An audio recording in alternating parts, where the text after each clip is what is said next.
aposto que você conhece alguém que, ao invés de ter uma respiração nasal, acaba respirando pela boca. Às vezes, isso acontece por algum problema no nariz ou até mesmo por hábito.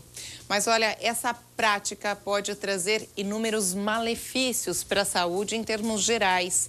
E é para entender melhor por que as pessoas respiram pela boca e quais as consequências disso que eu estou aqui novamente com o Dr. César Andraus e mais um quadro Saúde Bucal. Seja bem-vindo, obrigada pela participação. Estamos aqui também com a secretária Fernanda, né? Fernanda. Obrigada também pela participação. Hoje ela veio segurando aqui, porque da vez passada a gente não podia mostrar, mas eu confesso, o que tinha atrás era o balde, do chutando balde. A gente fala aqui também, né? É verdade, o programa é verdade, mas Tá vamos certo. lá. Como é que funciona essa respiração pela boca? Por que tantas pessoas, mais do que a gente imagina, respiram pela boca? Essa respiração bucal, ela pode ser provocada por inúmeras causas, né? Mas a mais comum de todas, sem dúvida, é a famosa carne esponjosa. Nós temos aqui umas fotografias, essa fotografia do meio ali, mostrando uma radiografia, se você puder focalizar bem. Pode focar ali, ó. Né? Pode apontar para essa câmera ali, isso, muito bem. Isso. Nós temos ali, então, a famosa carne esponjosa. Mas, além dela, né, que é a adenoide aumentada, né, olha lá, bem, né? Então, ela tranca a passagem do ar. Aí a criança começa a respirar pelo nariz. Já nasce com pela isso, boca. doutor? Não, isso cresce, né, por inflamação. É quase que natural na criança haver esse aumento, mas, porém, ela volta ao normal, né? Mas, algumas crianças, pelo hábito já de respirar pela boca, ela mantém-se aumentada, né, por infecção, né, por inflamações, né? Tem também o problema do desvio de septo nasal, né, rinites. Essa rinite pode ser alérgica, como também pode ser mecânica, que no caso é a carne esponjosa, né? Então, são vários fatores que podem provocar essa respiração pela boca. Eu citei ali hábito. Pode ser um hábito mesmo as pessoas respirarem pela boca por ser mais conveniente? Mas isso é o seguinte, o hábito, a criança às vezes ela fica com o nariz um pouquinho entupido, né? Por um resfriado, né? E começa então a respirar pela boca, que é o mais fácil. Mas logo depois, quando sara, né, ela tem a tendência normal de voltar a respirar pelo nariz. Né? A menos que a criança também pode ter uma língua grande. É uma língua mole, flácida, então ela fica com a língua... Aí fica com a boca aberta, né? E com isso começa a respirar pela boca. Entendi, também, né? entendi. A gente tem um exemplo aqui do Ronaldinho, ele seria um caso também? O Ronaldinho é o típico respirador bucal.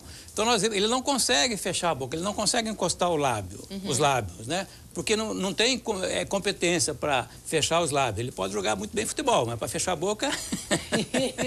Isso, então, provoca dentes encavalados, dente para frente, o osso do céu da boca fica muito estreito. E nós temos que levar em consideração que o osso do céu da boca e o osso do nariz são o mesmo osso. Então, se nós temos o céu da boca estreito, o nariz também vai estar estreito, né? Então, não vai ter passagem de ar. E o Ronaldinho, apesar de toda a situação dele, ele não pode fazer uma cirurgia, porque uma cirurgia, no caso dele, tem que ficar 90, 120 dias parado, porque leva uma bolada, então, por isso que ele não faz a cirurgia. Né? Tá, quais são todas as consequências dessa respiração pela boca, doutor?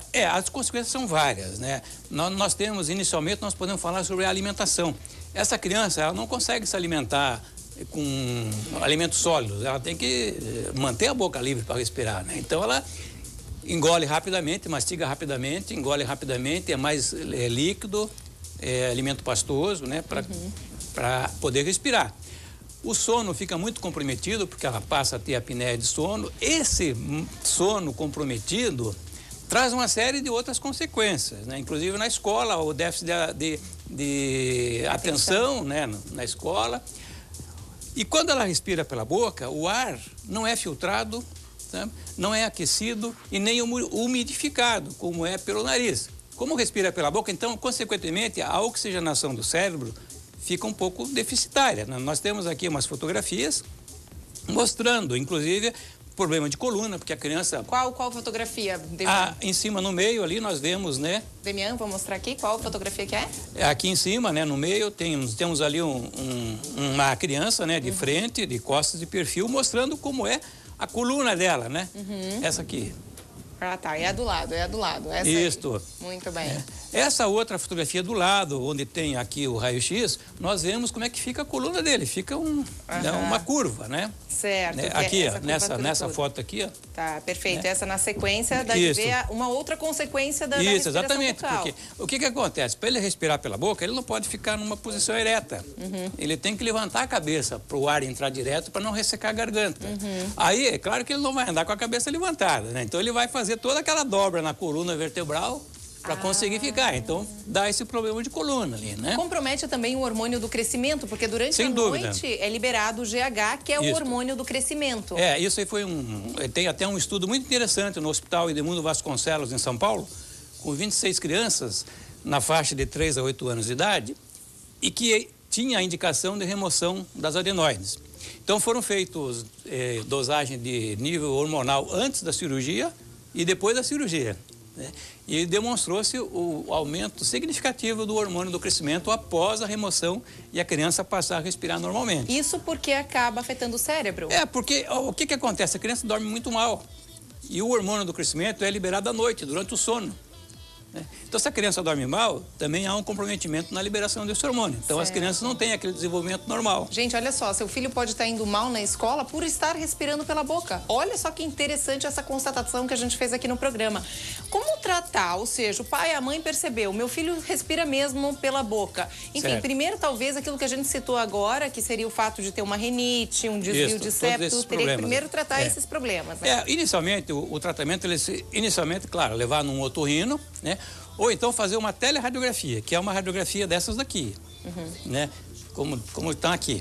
Essas radiografias nós fazemos lá na Ortofaz, fazemos na hora, e na hora a gente já tem assim uma posição se tem essa carne esponjosa ou não. Né? Então esse tratamento pode ser medicamentoso, né? Ou até cirúrgico em casos mais graves. Nós temos aqui alguns aparelhinhos que é o mais eficiente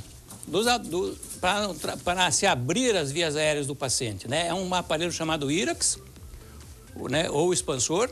É um aparelho que a criança aceita muito bem e também não ele machuca, é né? Colado, não depende da colaboração da criança, né? Desde que a criança permita que a gente faça a moldagem para fazer o aparelho. Certo. E se ativa, nós ensinamos os pais a ativar em casa, então em 2, 3 semanas nós conseguimos abrir esse céu da boca. E a criança passa a respirar daí muito melhor, né? Como 90%. É o caso que você trouxe ali da... Aqui eu trouxe mais para ver, né, que o osso do céu da boca, né? Se puder mostrar o nosso amigo aqui, né? O osso do céu da boca e o osso do nariz é o mesmo osso. Então, se nós temos um céu da boca estreito, consequentemente o nariz também vai estar estreito. Né? Então, a passagem de ar fica com essa dificuldade, né? Então, essa seria a grande solução, doutor? Esse aparelho que é o IRAX, ou expansor, né? Isso aí ativado, se ativa todos os dias. Né? Fica por quanto tempo? A gente faz a ativação dele, em questão de 1 mês a gente consegue toda aquela expansão. Daí fica 6 meses para que o osso cresça, para se desenvolver e manter aberto as vias aéreas. E claro, quanto antes procurar, melhor, Sem dúvida, né? Perfeito, gente. Olha só que interessante. Muito legal a entrevista. Adorei, realmente. Contatos, então, gente, da Clínica Ortofaz, fica na rua Rodolfo Fraigan, 15, bem no centro aqui de Blumenau. O telefone que fica mais fácil para você é o 3037 1977. Vou repetir. 3037 1977. Muito legal. Obrigada pela participação. Nós que agradecemos. Também. Obrigada, tá?